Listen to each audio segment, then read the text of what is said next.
This is the HiBreak Bigme Pro, and it's one of the most interesting phones I've ever tested.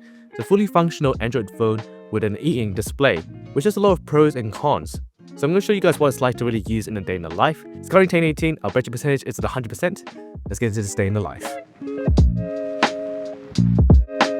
So let's talk about the main reason why you buy this phone, the display. So as I said before, this is an e-ink display or an ePaper display, kind of the same thing, but essentially it's basically like a Kindle display, which is a bit more easier on your eyes. Now specifically, the Bigme HiBreak Pro does have a 300 pixel per inch density. They've specifically made a design so it doesn't have any flicker. But one thing that you will notice when using these kind of phones is that, well, the whole screen has to refresh at one point. Otherwise, there are traces of what you were doing last shown on the display behind your actual content you're looking at. Watching content like YouTube videos and Instagram Reels does look a bit weird, and honestly, it's also pretty laggy because the refresh rate on these kind of displays are not that great. But if all you are trying to do is actually stay off your phone and not use any entertainment, then this is actually perfect. You're definitely not going to be doing much entertainment on this kind of display, especially as it's black and white. The only other thing that I would note is that the responsiveness isn't that great. So if you're typing a lot, you do have to have a little bit of patience. So that's what I think about the display. It's definitely interesting, something that I'm not really used to. But anyway, it's time to get going. I'm going to head off to the city. Let's get going now.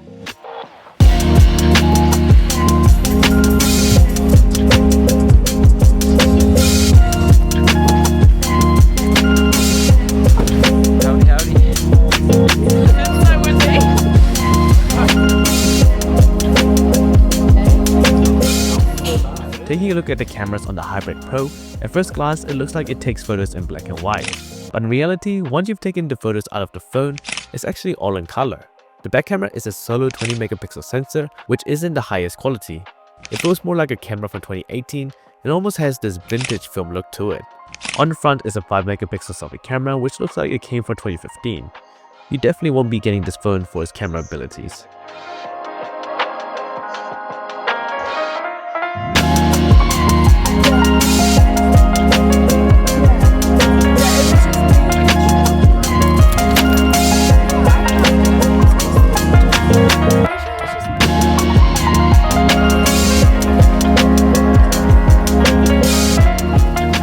Okay, so it's now 127, I bet your percentage is now 73%. Dropped from my friends at the groceries, but I have to go to the airport for a university project, so I'm gonna head off there and then pick them up later. So let's get going now.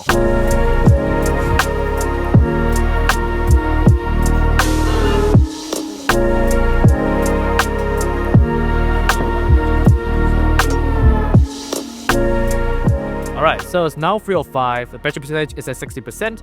Let's wrap up the meeting. Now let's talk about the performance on the Bigme HiBreak. So this phone is running the Dimensity 1080 alongside 8GB of RAM and 256GB of storage. And honestly, well, it's really hard to gauge the performance on this kind of phone, simply because the display is built like this, so really everything doesn't feel as responsive as you would expect on a normal phone. The Dimensity 1080 is a pretty mid-range chipset, and along with 8GB of RAM, this is kind of what you expect from a mid to budget phone range, which is where this phone really sits in. Because of the way this phone is designed, I do feel like that the performance is pretty ample enough for long-term usage. Most people using this phone aren't really going to be pushing it to the max, and you can handle pretty much any type of light to medium task very easily. But if you're planning on pushing this phone and doing a lot of heavy multitasking, then obviously you're not going to look at this phone. Anyway, it's time to head off and gonna pick up my friends. Let's get going now.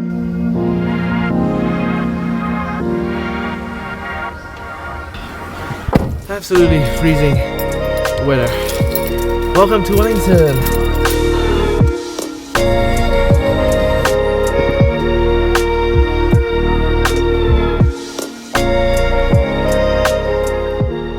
Alright, so I just finished some filming for church. It's currently 4:35, and battery percentage is now at 48%. Now let's talk about the features and the software of the HiBreak. And honestly, they've managed to make it pretty close to a regular smartphone. It's all of the features that you'd expect from a low to mid-range phone. It has NFC, 5G, which is pretty important, and it also comes with pretty decent stereo speakers, the fingerprint scanner on the side. It also runs full-fat Android 14, so you're getting the full Android functionality, which is really nice. The software is quite basic. There's a lot of settings for the actual e-ink display, but other than that, it's pretty much stock Android. It has all of the day-to-day features that you would expect from a normal phone, so it really doesn't feel too different from a regular smartphone. Anyways, it's time to head home. Let's get going now. Alright, so we're now back home. It's currently 7:47 and our battery percentage is at 29%. So let's take a look at the battery performance to see how the HiBreak did during the day. And for some reason, the battery usage is not showing the actual screen on time. So taking a look at the digital well-being and parental controls with a screen time of about 4.5 hours. So altogether, it's not too bad. This phone has a 4500 mAh battery cell.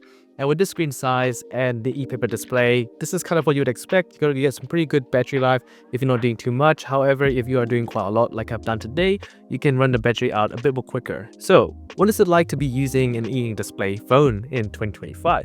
Well, honestly, this is the perfect device if you want to be able to use a full functional phone without having any distractions. It's got no colors, it lags quite a lot, the refresh rate is super low, it's great for reading and for doing basic tasks.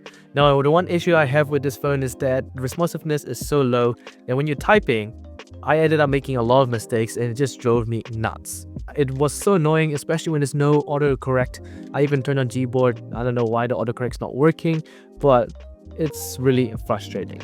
But other than that, if you are looking for something that doesn't have any distractions, but still allows you to use all your apps and call and text with 5G and have some decent performance that will last like a few years, then this is a great choice. Anyways, that wraps up my review of the Bigme HiBreak Pro. If you enjoyed the video, make sure to subscribe to the channel, and I'll see you guys in the next video.